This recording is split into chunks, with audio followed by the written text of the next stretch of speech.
Hello everyone. Welcome back. Today, we've got some crucial news you don't want to miss. Let's dive right into the top financial headlines and break down what's happening. Is Warren Buffett sensing a crisis? For months, Wall Street has been buzzing. Does Warren Buffett know something we don't? This speculation stems from Buffett's investment giant, Berkshire Hathaway, which has been offloading stocks, even in companies Buffett has historically praised. As a result, Berkshire now holds an astounding $325 billion in cash. The question being asked is why Buffett is selling off stock in a booming market and hoarding cash. With the Federal Reserve beginning a rate-cutting cycle and the US economy achieving a soft landing, most investors expect stocks to rise.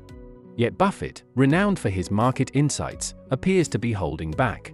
This has many wondering if he's identified risks others are missing. The Wall Street Journal recently tried to explore what might be on Buffett's radar. The paper recalls that Buffett has taken similar cautionary steps before. In 1969, for example, he exited major stock positions, choosing cash over popular investments, just before a major financial downturn. Could Buffett's current actions indicate he's seeing a similar pattern? One theory proposed is that Buffett is preparing for a market correction. With a strong cash reserve, he would be ready to capitalize when valuations drop. Another possibility is that Buffett is gearing up for a substantial acquisition. He's expressed interest in purchasing a company for $50 to $100 billion, hinting he's waiting for the right opportunity to buy into a great business. Supporting this cautious approach, Goldman Sachs strategist David Kostin recently forecasted that the S&P 500's annual returns over the next decade may average only 3%, far below historical averages. If returns are indeed headed for a downtrend, it would make sense for Buffett to seek alternatives to US stocks. The Wall Street Journal acknowledges that it's still uncertain what Buffett's cash hoard ultimately signals. Yet, it encourages investors to reflect on Buffett's track record, implying that his moves might serve as a valuable warning about potential risks in the market. Whether Buffett's caution is a prelude to a major downturn or an indication of new opportunities, the article suggests that observing Buffett's behavior could be wise for anyone looking to safeguard their investments. Our second news comes from Reuters. It reported Bitcoin reaching near $90,000, a new record high. This surge, marking one of the most significant price swings since the US election, saw Bitcoin peak at $89,982, up 30% since Election Day on November 5. Ray Tan, head of FX strategy for Asia at RBC Capital Markets, explained that crypto enthusiasts believe they now have an ally in the incoming US president, who has pledged to make the US the crypto capital of the world and even build a national Bitcoin reserve. Tan added that Bitcoin's lack of a traditional valuation anchor makes it more susceptible to extreme highs when optimism is at its peak. Interestingly, Bloomberg also shared an exclusive insight with professional investors, suggesting that Bitcoin's rally isn't just fueled by crypto enthusiasts. With Trump signaling that Bitcoin could become part of the US reserves, other countries and sovereign wealth funds have reportedly started acquiring Bitcoin as well. This trend may be driven by fears of falling behind if the US moves to make Bitcoin an official reserve currency, making the recent rise more than just retail speculation. For those watching Bitcoin closely, this shift could be an essential signal of its evolving role in global finance. Thirdly, Reuters reports that German government collapse could have silver lining for Europe's markets, as investors speculate that new fiscal policies could emerge. While it may seem counterintuitive, market players are closely watching the instability, anticipating that the potential shift could lead to a loosening of Germany's strict fiscal rules. The current turmoil began when Chancellor Olaf Scholz unexpectedly dismissed the finance minister last week, a move that underscored their deep disagreement over Germany's debt ceiling and borrowing restrictions. With Germany's economy facing significant challenges, Scholz has argued for increasing spending to stimulate growth. However, the finance minister, a conservative, remains firmly against raising debt levels and insists on adhering to strict fiscal discipline. As calls for new elections grow, the possibility of a win by the Conservative Christian Democratic Union (CDU) could mean a shift in policy. CDU leader Friedrich Merz has signaled support for increased borrowing, favoring economic growth over austerity. This stance sends a clear message of potential fiscal easing, something global markets are eager to capitalize on. In response, investors and capital markets are already pushing for Scholz's government to step down and make way for a new election, viewing it as a path to economic stimulus. This situation highlights how markets prioritize profit and growth over political stability or ideology. If change brings profit, the markets will cheer. Fourthly, in a recent visit to China, Sergei Shoigu, a close ally of Russian President Vladimir Putin and former defense minister, emphasized the need for Russia and China to resist any U.S. efforts to contain them, according to Voice of America. This meeting follows Donald Trump's election victory, during which Trump pledged to shift focus toward countering China, while signaling a possible thaw in U.S.-Russia relations. Shoigu's trip to China underscores Putin's message of solidarity with China in the face of U.S. pressure. According to Russian state media, Shoigu stated that Russia's key objective is to counter U.S. containment strategies toward both Russia and China. China's top diplomat, Wang Yi, echoed this sentiment, emphasizing the importance of a united front between Russia and China in an increasingly challenging and complex world.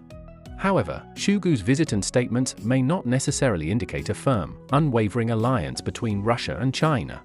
Instead, it appears to be a strategic reassurance from Russia to China, given recent developments. Trump's overtures toward Russia may have prompted China to question Moscow's commitment. Putin, aware of these concerns, seems eager to maintain stable ties with China, but his approach reflects a cautious pragmatism rather than a deep-seated alliance. This visit reveals the underlying fragility in the China-Russia relationship, as both countries often feel the need to reaffirm their partnership. Despite rhetoric of no limits in the relationship, as Chinese President Xi Jinping once proclaimed, the alliance has its boundaries. With Trump's administration likely to influence both US-Russia and Russia-China dynamics, this complex relationship will be important to watch in the coming months. Finally, let's focus on the members of the next President Trump's cabinet. In a bold and revealing move, Trump announced a slate of key figures for his next administration, laying the groundwork for an assertive America First policy.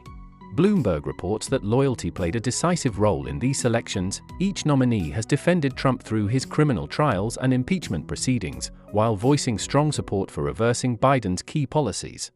Key nominees: Secretary of State Marco Rubio, the Florida senator and former presidential contender, has long been one of the fiercest critics of China in Congress. Known for advocating sanctions and measures that led China to impose its own sanctions against him, Rubio has also backed Trump's vision of ending the Russia-Ukraine conflict, calling for negotiations that could potentially include territorial concessions. National Security Advisor Michael Waltz, a former Green Beret and Afghanistan veteran, Waltz now chairs the House Armed Services Committee Subcommittee on Readiness. His outspoken stance on China's threat to the U.S., coupled with his opposition to certain Pentagon policies, makes him a natural choice for Trump's national security team. Secretary of Homeland Security Kristi Noem, the governor of South Dakota and one-time contender for Trump's running mate, Noem is expected to prioritize immigration enforcement, including large-scale deportations of undocumented immigrants. Known for her outspoken critique of China's role in the pandemic, Noem has become a rising star among conservatives. U.S. Ambassador to the United Nations Elise Stefanik, the New York congresswoman and loyal Trump supporter, has been a strong advocate for the America First policy in Congress, though her lack of diplomatic experience has raised some concerns about her fit for the role. Border Czar Thomas Homan, the former acting director of ICE, Homan is expected to lead Trump's border policy coordination. Though the role of Border Czar is not a formal position, Homan would likely be granted cross-agency authority over border-related policies.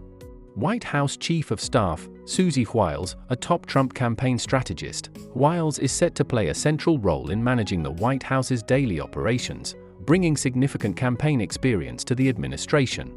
Additionally, it's widely speculated that Vince Bessonate, who led Trump's recent fundraising efforts, may be tapped for Treasury Secretary due to his strong Wall Street ties and loyalty to Trump. Key observations: a strong anti-China stance. The nominated cabinet members all have well-documented, hawkish views on China, signaling a potential intensification of US-China tensions. Figures like Rubio and Waltz are well known for their focus on countering Chinese influence and advancing a harder stance against the CCP.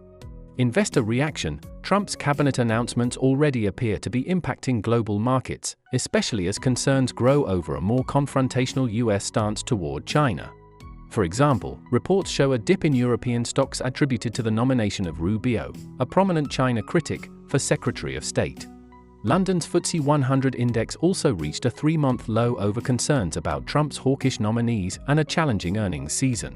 A calculated choice, Trump's selection of Rubio as Secretary of State signals a nuanced approach, as Rubio is not solely a MAGA loyalist, but rather a known figure with bipartisan acceptance and a broader reach within the GOP. Rubio's appointment suggests that Trump's administration may not be as extreme as some critics have feared, with a balance of professional experience and strong ideology. That's all for today. Thanks so much for watching.